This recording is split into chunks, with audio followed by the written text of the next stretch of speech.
بسم اللہ الرحمن الرحیم۔ السلام علیکم ورحمۃ اللہ وبرکاتہ۔ ابو عبیدہ کے پاس 2 اونٹ تھے جن پر وہ لکڑیاں لاد کر بیچتا تھا اور اس طرح گھر کا چولہا جل رہا تھا۔ ایک دن وہ ایک گلی سے گزرا تو اندر سے آواز آئی کہ اگر تم نے بیٹی پیدا کی تو میں اسے زندہ دفن کر دوں گا، کیونکہ قبیلے والے مجھ پر تھو تھو کریں گے۔ اتنا سننا تھا کہ تھوڑی دیر بعد اس کے ہاں بیٹی پیدا ہوئی تو ابو عبیدہ نے اندر جا کر کہا کہ بچی کو دفن نہ کرو، مجھے دے دو اور بدلے میں میرے 2 اونٹ رکھ لو۔ ابو عبیدہ اونٹ دے کر بچی گھر لے آیا اور سینے سے لگا کر بہت رویا، اور جب صبح اٹھا تو اس کی زندگی بدل گئی، کیونکہ اللہ تعالیٰ نے اگر مجھے پتہ چلا کہ تم نے ایک بیٹی کو جنم دیا ہے تو میں بتا رہا ہوں مجھ سے برا کوئی نہیں ہوگا۔ میں تمہارا وہ حشر نشر کروں گا کہ پورا گاؤں تم سے عبرت حاصل کرے گا، سمجھی تم؟ یہ ایسے الفاظ تھے جنہوں نے ابو عبیدہ کو وہاں پر رکنے پر مجبور کر دیا۔ اس کے قدم وہیں پر رک چکے تھے۔ یا الہی، یہ کیسی آوازیں تھیں! وہ بھی یہ الفاظ سن ہی رہا تھا کہ دل سے یہ الفاظ نکلے۔ یوں کسی کے گھر پر کان لگا کر باتیں سننا کوئی اچھی بات نہیں، اسے تو اللہ تعالیٰ بھی ناپسند فرماتا ہے۔ مگر اس وقت حالات ہی کچھ ایسے تھے کہ مجبوراً ابو عبیدہ کا دھیان ان اوزاروں کی جانب اٹھ گیا اور وہ اپنے اونٹوں کو وہیں چھوڑ کر دھیرے دھیرے چلتا اس دروازے کے پاس آ چکا تھا جہاں سے اسے ایک مرد کے چلانے کی آواز آئی تھی۔ کچھ دیر تو بالکل خاموش رہی۔ ابو عبیدہ کو لگا کہ شاید اس نے کچھ غلط سنا ہے۔ بے دھیانی میں اس نے وہ سنا جو کہ حقیقت میں نہیں تھا، لیکن تبھی اسے سسکیوں کی آواز آنے لگی، درد سے کراہنے کی آوازیں۔ کوئی خاتون تھی جو درد سے کراہ کر سسکیاں لے رہی تھی۔ روتے ہوئے بڑی مشکل سے اس کے حلق سے الفاظ نکل رہے تھے۔ کہنے لگی کہ خدارا مجھ پر یہ ظلم مت کرنا، یہ تو خدا کی دین ہے، وہ بیٹا دے یا بیٹی۔ اگر میرا اللہ تمہیں پہلی اولاد بیٹی دینا چاہتا ہے تو اس میں برا ہی کیا ہے؟ تم مجھ پر کیوں ظلم کر رہے ہو؟ اپنے رب سے دعا کرو کہ وہ تمہیں صحت اور تندرستی والی اولاد عطا کرے۔ لیکن یہ الفاظ سنتے ہی شاید اس ظالم شخص نے ایک زناٹے دار تھپڑ اس عورت کو مارا تھا اور وہ گر چکی تھی۔ گرتے ہی اس کی چیخ گونجی تھی۔ شاید وہ شخص اس پر ظلم کر رہا تھا، اس پر تشدد کر رہا تھا۔ مارتے ہوئے کہنے لگا کہ میرے سامنے زبان چلاتی ہے، ارے جس طرح تو حقیر ہے نا، اسی طرح تیری بیٹی بھی حقیر ہوگی۔ مجھے کسی بھی بیٹی کا باپ نہیں بننا۔ جانتی بھی ہے اس گاؤں میں آج تک کسی نے بھی پہلی اولاد بیٹی کو جنم نہیں دیا۔ جس کی اولاد بیٹی پیدا ہوئی اس کو تانے دے دے کر لوگوں نے نیچ اور کمزاد کر دیا۔ اگر میں نے بھی بیٹی کو جنم دے دیا تو قبیلے والے کیا کہیں گے؟ ہر کوئی مجھ پر تھو تھو کرے گا۔ تو اس بات کو کیوں نہیں سمجھتی؟ شاید اس کے بالوں سے اسے جھنجھوڑ رہا تھا۔ وہ سسکتے ہوئے کہنے لگی کہ میری حالت پر رحم کرو، میری حالت کو دیکھو، مجھے چھوڑ دو، مجھے مت مارو، مجھے درد ہو رہا ہے، مجھے تکلیف مت دو۔ مگر اس کا شوہر تو شاید جلاد بن بیٹھا تھا۔ ابو عبیدہ نے صرف اتنا ہی سنا تھا کہ اس کے دل میں اس عورت کے لیے نرمی جاگنے لگی۔ کیسا شخص تھا جو اپنی بیوی کو بیٹی کے پیدا ہونے پر اس قدر مار رہا تھا؟ ارے بیٹا ہو یا بیٹی، رب کی مرضی ہوتی ہے، ہمیں تو اس کی رضا میں خوش ہونا چاہیے۔ کوئی ان لوگوں سے پوچھتا جن کے دلوں میں اولاد کے لیے کس قدر تڑپ تھی۔ ابو عبیدہ کی شادی کو 10 سال گزر چکے تھے۔ وہ 6 بچوں کا باپ تھا، 2 جڑواں بیٹے 3 ماہ پہلے ہی پیدا ہوئے تھے۔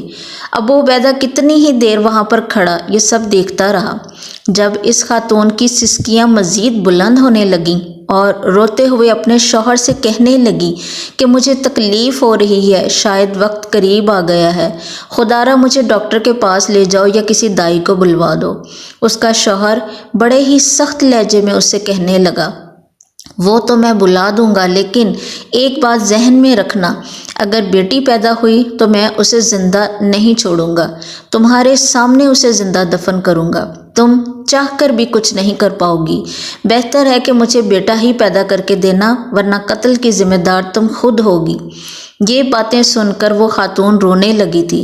ابو عبیدہ تو فوراً دروازے سے ہٹ چکا تھا، کہیں اندر سے باہر آنے والے شخص کو شک نہ ہو جائے کہ ابو عبیدہ ان کے گھر کے دروازے پر کان لگائے کھڑا ہے۔ ابو عبیدہ فوراً اپنے اونٹوں کو وہاں سے آگے لے جانے لگا۔ اس گھر سے ایک شخص نکلا اور کچھ دیر بعد جب واپس لوٹا تو دائی کو لے کر گھر کے اندر جا چکا تھا۔ گھر میں داخل ہوتے ہوئے اس شخص نے ایک کڑی نظر ابو عبیدہ پر ڈالی تھی، کیونکہ ابو عبیدہ ابھی تک وہیں پر کچھ فاصلے پر موجود تھا۔ کچھ دیر بعد گھر سے ایک بچے کے رونے کی آواز رونے لگی۔ رونے کی آواز سن کر ابو عبیدہ کے دل کی دھڑکنیں بھی تیز ہو گئیں۔ ابو عبیدہ گھر کے دروازے کے بالکل پاس کھڑا ہو چکا تھا۔ گھر کا دروازہ بھی تھوڑا بہت کھلا ہوا تھا، اس لیے اندر سے آنے والی آوازیں اسے صاف سنائی دے رہی تھیں۔ دائی جیسے ہی بچے کو لے کر باہر آئی تو شفاق دل شخص نے سوال یہی کیا تھا، اماں یہ لڑکا ہے یا لڑکی؟ پہلے مجھے بتا اس کی جنس کیا ہے؟ دائی تھوڑی دیر خاموش ہو چکی تھی، پھر کہنے لگی کہ ارے بیٹا تیرا ہی خون ہے، لڑکا ہو یا لڑکی قبیلے والوں کا کیا ہے، وہ تو چند روز بولیں گے پھر چپ کر جائیں گے۔ وہ شخص سمجھ چکا تھا۔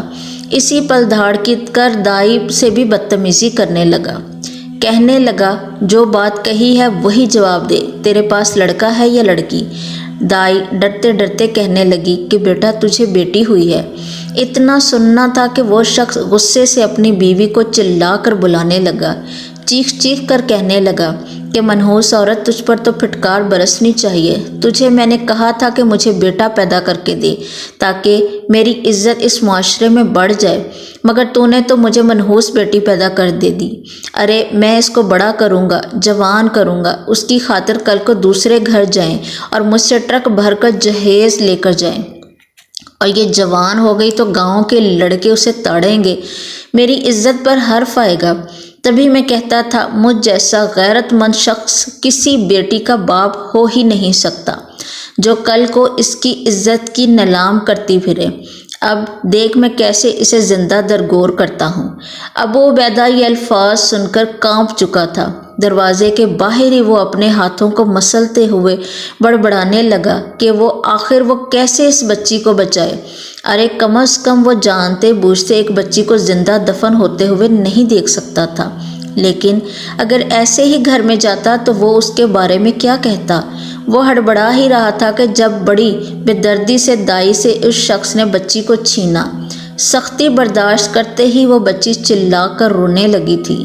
بچی کے چلا کر رونے کی آواز سن کر ابو عبیدہ تڑپ چکا تھا۔ وہ غیر ہو کر تڑپ رہا تھا، جبکہ وہ شخص اس کا سگا باپ ہوتے ہوئے اس پر نرمی نہیں دکھا رہا تھا۔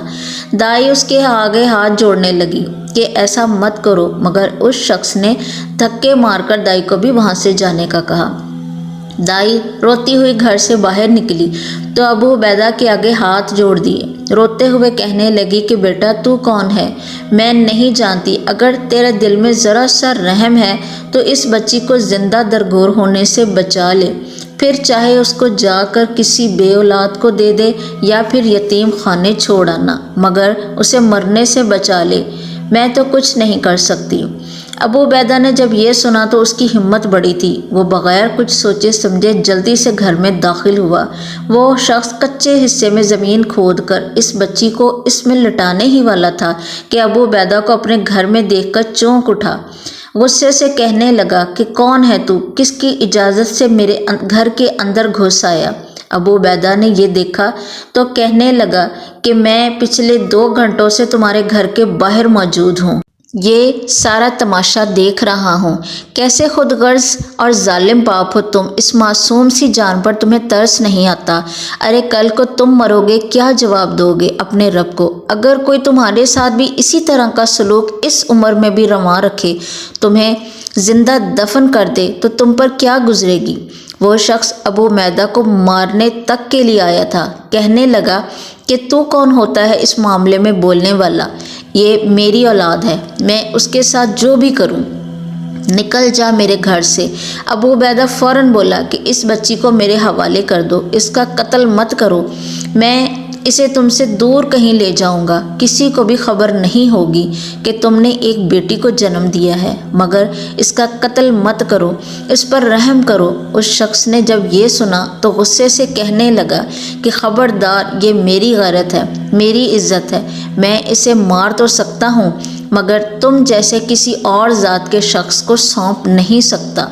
جب ابو عبیدہ کی نظر پیچھے دیوار سے ٹیک لگائی بیٹھی اس بچی کی ماں پر پڑی، جو روتے ہوئے ابو عبیدہ کے آگے ہاتھ جوڑ رہی تھی کہ کسی طرح میری بچی کو زندہ یہاں سے لے جاؤ، اسے مرنے مت دینا، ابو عبیدہ کو کچھ اور نہ سوجی تو کہنے لگا کہ میں تمہیں اپنے دونوں اونٹ دے دیتا ہوں، اس کے بدلے میں اپنی بچی میرے حوالے کر دو۔ اس شخص نے جب اونٹوں کی بات سنی تو اس کی آنکھیں حیرت سے پھیل چکی تھیں، اسے تو جیسے چپ سی لگ چکی تھی۔ وہ کہنے لگا کہ کیا تم سچ کہہ رہے ہو؟ کون سے اونٹ ہیں تمہارے؟ کہیں بیمار تو نہیں؟ ابو عبیدہ نے کہا کہ نہیں، بالکل ٹھیک ہے، میں انہیں اپنے کام کے لیے استعمال کرتا ہوں، تم دیکھ سکتے ہو۔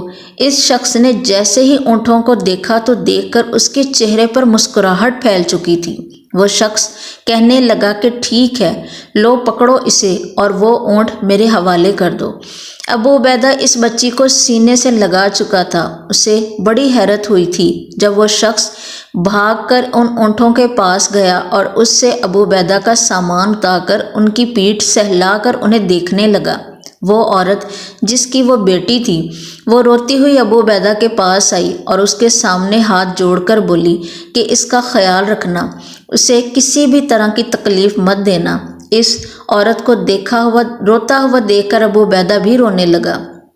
اس بچی کو سینے سے لگا کر رکھنا، کہنے لگا کہ تم فکر مت کر بہن، یوں سمجھنا کہ تمہاری بیٹی محفوظ ہاتھوں میں جا چکی ہے، میں اپنی اولاد سے بھی بڑھ کر اسے محبت کروں گا۔ اتنا کہہ کر ابو عبیدہ نے اپنا سامان لیا، اس بچی کو سینے سے لگائے جانے لگا۔ وہ شخص تو اونٹ پا کر خوش تھا، اس بچی کو سینے سے لگا کر ابو عبیدہ کتنی ہی دیر پھوٹ پھوٹ کر روتا رہا۔ کیسی قسمت تھی اس بچی کی، مگر شاید یہ اس کا نصیب تھا، تبھی اللہ تعالیٰ نے اس کی پرورش کا ذمہ ابو عبیدہ کو دے دیا تھا۔ جیسے جیسے اس کے قدم گھر کی جانب بڑھ رہے تھے تو اس کا دھیان اس بچی سے ہٹا اور اپنے گھر، بیوی، بچوں کی جانب گیا۔ ایک پل کو وہ جذباتی ہونے کی بجائے حقیقت پسند ہو کر سوچنے لگا تھا، اگر اس کی بیوی اس معصوم بچی کو دیکھے گی تو کیا رد عمل ظاہر کرے گی؟ آخر وہ کیسے اپنی بیوی کو سمجھاتا کہ وہ کیسے اس بچی کو اس درندہ صفت انسان کے چنگل سے چھڑوا کر لایا ہے؟ اس نے ذہن میں ہی الفاظ سوچ لیے جو اس نے اپنی بیوی سے بولنے تھے۔ جیسے ہی گھر میں داخل ہوا تو سب سے پہلے اسے اپنی بیوی کی چنگاڑتی ہوئی آواز سنائی دی تھی، ارے مرو تم لوگ اور ساتھ تم لوگوں کا وہ بھکاری باپ بھی، یہ گھٹیا اولاد پیدا کر کے میرے سر میں خاک ڈال دی ہے۔ اس نے خود تو وہ سارا دن گھر سے باہر گھومتا پھرتا رہتا ہے اور میں یہاں گھر میں تم لوگوں کی کیا نوکرانی ہوں جو تم لوگوں کو سنبھالتی پھروں؟ کسی روز مجھے شدید غصہ آیا نا تو تم سب کو بھی زہر دے دوں گی اور خود بھی زہر کھا کر مر جاؤں گی، تنگ آ چکی ہوں میں تم لوگوں سے۔ یہ الفاظ ابو عبیدہ کے لیے نئے نہ تھے، اس سے پہلے بھی وہ کئی مرتبہ اپنی بیوی کو اپنے بچوں کو کوستے ہوئے سن چکا تھا۔ ایسے ہی تھی اس کی بیوی، جب سے دونوں کی شادی ہوئی تھی صرف چند ماہ ہی اس کے سکون کے گزرے ہوں گے۔ ابو عبیدہ مزدور تھا، گاؤں کے پاس ہی موجود جنگل میں جاتا اور لکڑیاں کاٹ کر شہر میں بیچا کرتا تھا، اسی سے ہی اس کی آمدنی ہوتی تھی۔ ابو عبیدہ کی بیوی عابدہ جہیز میں 2 اونٹ لے کر آئی تھی جو وقت کے ساتھ ساتھ بڑے ہوئے تو ابو عبیدہ انہیں پر لکڑیاں لاد کر شہر لے جایا کرتا تھا۔ اس کے ذہن میں کئی سوال گردش کر رہے تھے، اگر عابدہ اس سے اونٹوں کے بارے میں پوچھے گی تو وہ کیا جواب دے گا؟ خود دھیرے دھیرے بچی کو سینے سے لگائے گھر میں داخل ہوا۔ ابو عبیدہ کو گھر میں دیکھ کر عابدہ خاموش ہو چکی تھی، جبکہ اس کے چاروں بڑے بچے سہم کر ایک جانب کو بیٹھے ہوئے تھے، ماتھے پر گھوڑی ڈالے ہوئے اپنی اماں کو دیکھ رہے تھے۔ ابو عبیدہ کو دیکھا تو بھاگ کر اس کے پاس آئے اور کہنے لگے کہ ابا شکر ہے آپ آ گئے، ورنہ تو آج اماں ہمارا سانس ہی نکال دیتی۔ دیکھو نا، ہر وقت ہم سے لڑتی رہتی ہے، سارے گھر کے کام ہم سے کرواتی ہے، جھاڑو بھی ہم کریں، پوچھا بھی ہم کریں، باہر سے سامان بھی ہم ہی اماں کو لا کر دیتے ہیں۔ اس کے باوجود اماں ہے کہ ہمیں ہر وقت ڈانٹتی رہتی ہیں، مارنے کی دھمکیاں دیتی رہتی ہیں۔ یہ اماں بہت گندی ہے، ہمارے لیے کوئی نئی اماں لے کر آؤ۔ بچوں کی باتیں سن کر ابو عبیدہ نے ایک نظر اپنی بیوی پر ڈالی، مگر عابدہ تو فوراً اپنا چہرہ موڑ چکی تھی۔ کہنے لگی کہ مجھے ایسے دیکھنے کی ضرورت نہیں ہے۔ ارے جب غربت تھی تو تم سے میرا اور بچوں کا خرچہ پورا نہیں ہوتا تھا تو کیوں ان کو پیدا کیا؟ ارے میرے سر میں تو کیڑے ڈال دیے نا تم نے، نہ میرے خرچ پورے کرتے ہو نہ ہی ان بچوں کے۔ ابو عبیدہ ابھی یہ سن ہی رہا تھا کہ جب اس کے سینے سے لگی کپڑے میں وہ بچی رونے لگی۔ رونے کی آواز سن کر عابدہ کے کان کھڑے ہوئے تھے۔ ابو عبیدہ کے ہاتھ میں ایک بچی کو دیکھ کر وہ حیران ہوئی تھی۔ کہنے لگی کہ یہ بچی کون ہے، کہاں سے لے کر آئے ہو، کس کی ہے؟ ابو عبیدہ نے سب کچھ عابدہ کو بتایا تو عابدہ کے ماتھے پر بل پڑ چکے تھے۔ اس بچی کو دیکھ کر اس نے اپنے چند ماہ کے بچوں کو دیکھا، پھر کہنے لگی کہ تیرا دماغ سیٹ ہے، کچھ زیادہ ہی تجھے رحم دلی سوج رہی تھی۔ ارے کیوں لے کر آئے ہو اسے اس گھر میں؟ اپنی اولاد کیا کم تھی؟ 6 بچوں کو پہلے ہی میں پال پال کر ہلکان ہو چکی ہوں، اوپر سے تم ایک اور کو اٹھا کر لے آئے ہو۔ ارے پھینکو اسے، چھوڑ کر آؤ، میں تو نہیں پالنے والی اسے۔ اس کا باپ تو اسے نہ مار سکا، لیکن میرے ہاتھوں سے یہ ضرور مر جائے گی۔ بیوی کے منہ سے یہ الفاظ سن کر ابو عبیدہ غصے میں آ چکا تھا۔ اس نے اپنی بیوی کے منہ پر تھپڑ مار دیا۔ کہنے لگا کہ خبردار جو تو نے بچوں کے بارے میں ایک بھی لفظ کہا، میں کب سے برداشت کر رہا ہوں، مگر تو ہے کہ بولتی ہی چلی جا رہی ہے۔ یہ بھی بھول گئی ہے کہ میں تیرا شوہر ہوں۔ شوہر سے تھپڑ کھا کر راشدہ کچھ دیر کے لیے خاموش ہو گئی تھی۔ کمرے سے باہر نکلی تو باہر اونٹ ہی موجود نہ تھے۔ حیرت سے ابو عبیدہ سے کہنے لگی کہ اونٹ کدھر ہے؟ ابو عبیدہ کا حلق اس وقت خشک ہوا تھا۔ بہرحال اس نے حقیقت بتا دی کہ وہ اونٹ کے بدلے میں اس بچی کو لے کر آیا ہے۔ اصل تماشا تو اب لگا تھا۔ ابو عبیدہ کی بیوی رونے لگی۔ اس کا تو بس نہیں چل رہا تھا کہ اپنے شوہر کو گریبان سے ہی پکڑ لے۔ روتے ہوئے اپنے ہی بال نوچنے لگی۔ کہنے لگی کہ یہ تو نے کیا کر دیا، میرے اونٹ کیوں بیچ آیا؟ ارے تو جانتا بھی ہے وہ اونٹ لاکھوں کے تھے۔ اتنا مشکل وقت آیا، ہم سوکھی روٹی کھاتے رہے، فاقے کاٹتے رہے، مگر میں نے وہ اونٹ بیچنے کے بارے میں نہیں سوچا۔ ارے وہ میرے مرحوم ماں باپ کی نشانی تھے، اور تو اونٹ ہی بیچ کر آ گیا، وہ بھی اس بچی کی خاطر۔ میں اس بچی کو زندہ نہیں چھوڑوں گی، اسے مار دوں گی۔ وہ بچی جو پہلے ہی رو رہی تھی، عابدہ اس کی جانب لپکی تو ابو عبیدہ نے اسے روک دیا۔ کہنے لگا کہ ہوش میں آؤ، پاگل مت بنو، یہ رحمت ہے، رحمت ہم نے اس بے سہارا بچی کے سر پر ہاتھ رکھا ہے، اس کی کفالت کریں گے تو اللہ تعالیٰ ہمیں دگنا دیں گے۔ کیوں خود کو جاہل ثابت کر رہی ہو؟ کیا تمہیں خدا کی ذات پر یقین نہیں ہے؟ خبردار جو تم نے میرے بچوں کو یا اس بچی کو کچھ بھی کہنے کی کوشش کی، ورنہ مجھ سے برا کوئی نہیں ہوگا۔ ابو عبیدہ اپنی بیوی سے سخت لہجے میں بولا تو عابدہ ایک جانب کو بیٹھ کر سسک کر رونے لگی کہ میرے ماں باپ کی نشانی کو تم نے بیچ دیا۔ ارے وہ اونٹ میرے تھے، میں جہیز میں لے کر آئی تھی۔ ساری رات وہ ایک جانب کو بیٹھ کر روتی رہی۔ بچے بھی ماں باپ کی لڑائی کو دیکھ کر ایک جانب کو سہمے بیٹھے ایک دوسرے پر گرے سو چکے تھے۔ جبکہ ابو عبیدہ اس روتی ہوئی بچی کو دیکھتا تو اس کا دل سینے میں ہی تھم سا جاتا۔ وہ بھوک سے رو رہی تھی۔ اپنی بیوی سے نرمی سے بھی کہا کہ اسے بھوک لگی ہے، جیسے تم اپنے دونوں بچوں کو دودھ پلاتی ہو، اس سے بھی اپنی اولاد تسلیم کر کے بھوک مٹا دو۔ مگر عابدہ نے تو صاف انکار کر دیا تھا کہ نہیں، میں کسی کی اولاد کو ہرگز اپنا دودھ نہیں پلاؤں گی۔ مجبوراً گھر میں پڑا دودھ ہی انگلی سے قطرہ قطرہ ٹپکا کر وہ بچی کا پیٹ بھرنے لگا۔ پیٹ بھرتے ہی وہ بچی سو چکی تھی۔ 2 دن تک تو ابو عبیدہ گھر ہی رہا تھا، کیونکہ اس کی بیوی اس بچی کو ہاتھ تک نہیں لگا رہی تھی۔ آخر کار وہ اپنی بیوی کے پاس گیا اور اسے بڑے پیار سے سمجھانے لگا کہ کیوں فکر کرتی ہو، یہ کیوں بھول جاتی ہو کہ ہم بھی اس دنیا میں بے سہارا اور بے بس ہیں۔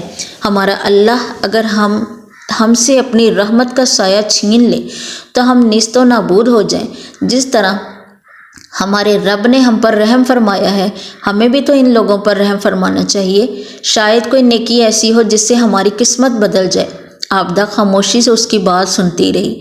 گھر میں تو اب اناج کا ایک دانہ بھی موجود نہیں رہا تھا۔ پھر گہری سانس خارج کر کے کہنے لگی کہ میں پال لوں گی اس بچی کو، جاؤ جا کر لکڑیاں لاؤ اور جا کر بیچو، یہ نہ ہو کہ آج رات بچوں کو بھوکا ہی سونا پڑے۔ عابدہ بھلے ہی ناراض تھی، پر اس نے اس بچی کو ابو عبیدہ سے لے لیا اور اسے گھور کر دیکھنے لگی۔ ابو عبیدہ نے عابدہ کو قسم دی تھی کہ خبردار اس بچی کے ساتھ کچھ بھی غلط کرنے کی کوشش مت کرنا، ایک نظر اپنے معصوم بچوں پر ڈال لینا۔ عابدہ تڑک کر کہنے لگی کہ میں کوئی ظالم نہیں ہوں، نہ ہی میری کسی سے کوئی دشمنی ہے، بس میں یہ چاہتی ہوں کہ میرے ساتھ ساتھ میرے بچوں کی ہر خواہش پوری ہو، انہیں چھوٹی چھوٹی چیزوں کے لیے ترسنا نہ پڑے۔ ابو عبیدہ کے پاس تو اب اونٹ بھی نہیں رہے تھے، وہ لکڑیوں کو ایک بڑے سے گٹھڑے میں باندھ کر اپنے کندھے پر لاتا اور شہر لے جایا کرتا تھا۔ اس کی آمدنی بھی پہلے سے کم ہو چکی تھی، بمشکل گزارا ہونے لگا۔ ایک ہفتہ یوں ہی چلتا رہا۔ عابدہ نے اس بچی کا نام عدن رکھا تھا، اس کی پرورش کرتی رہی۔ جب اس رات صرف ایک روٹی بنی اور وہ ایک روٹی اس نے اپنے 4 بڑے بچوں میں تقسیم کی تو اس کی آنکھوں میں آنسو آ گئے تھے۔ کہنے لگی، ابو عبیدہ تو کہتا تھا کہ بچی ہمارے لیے رحمت بن کر آئے گی، مگر دیکھ تیرے بچے آج پیٹ بھر کے کھانا بھی نہیں کھا سکے، میں اور آپ الگ بھوکے ہیں۔ اس بچی کو وہیں چھوڑو جہاں سے اسے لائے تھے، میں مزید اس کے ساتھ اپنا رویہ ٹھیک نہیں رکھ سکوں گی۔ اس رات ابو عبیدہ تہجد کے لیے اٹھا اور اپنے رب سے سرگوشیوں میں باتیں کرنے لگا۔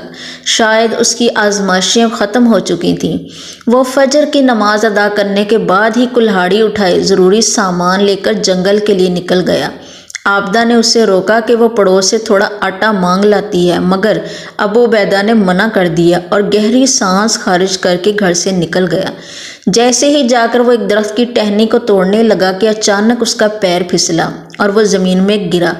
2 دن سے لگاتار بارش بھی ہوتی رہی تھی، اس لیے زمین کافی نرم پڑ چکی تھی۔ جیسے ہی وہ گرا تو اس کا دایاں پیر زمین میں دھنس گیا۔ ابو عبیدہ گھر آیا تھا، فوراً اپنا پیر درخت کے نیچے زمین سے نکالا تو اسے حیرت ہوئی تھی۔ ایسے لگ رہا تھا جیسے یہاں سے زمین کو کھودا گیا ہو اور تازہ مٹی اس پر ڈالی گئی ہو۔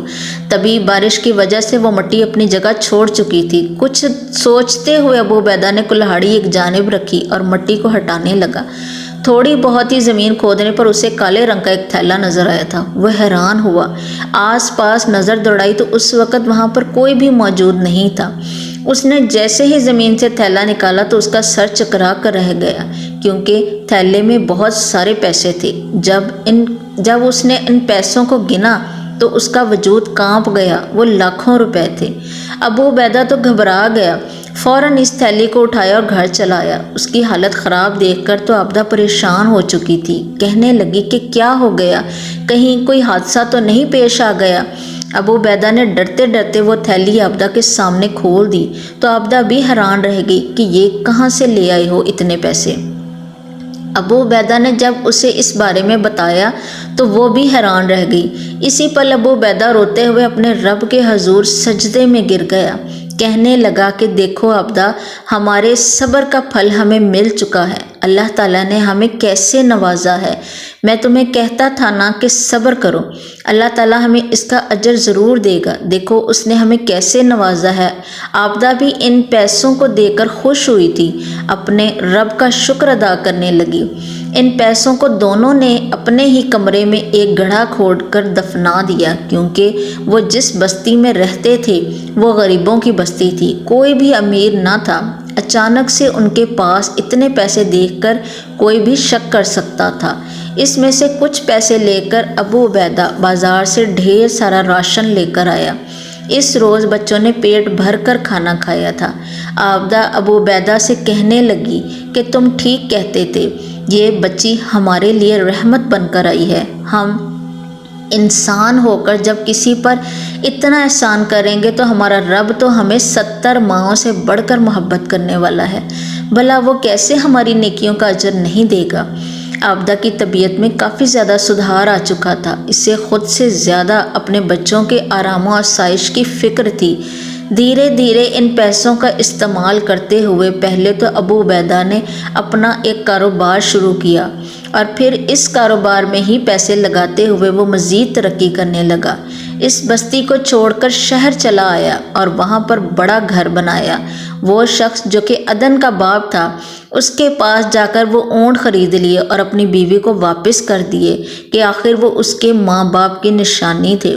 ابو عبیدہ کے ٹھاٹ باٹ دیکھ کر اس نے سوال ضرور کیا تھا کہ تم تو پھٹے پرانے کپڑوں والے شخص تھے، آخر امیر کیسے ہو گئے؟ ابو عبیدہ نے مسکرا کر صرف اتنا کہا کہ میں نے بس رب کی رضا میں اپنی رضا جانی تھی، یہ سب مجھے صرف اور صرف تمہاری بچی کے طفیل ملا ہے۔ جزاک اللہ۔